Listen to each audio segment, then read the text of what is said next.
Here's my fire alarm collection. And here are all my fire alarms that I have. Right here is a Gentex remote strobe in the Commander series. This is a generic fire alarm bell. This is a Wheelock AH-24WP.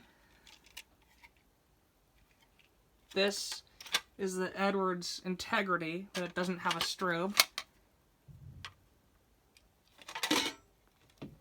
And this is a Federal Signal Vibratone with a strobe on it. See the wires in the back here.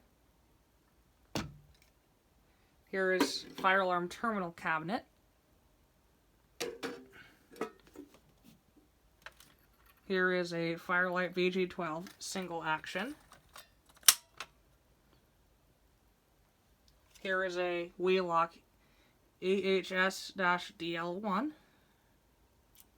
Here's the back of it. Here is a Firelight VG12 dual action, but this one's already pulled. And a Gentex GX-93R. Hope you enjoyed it. Bye.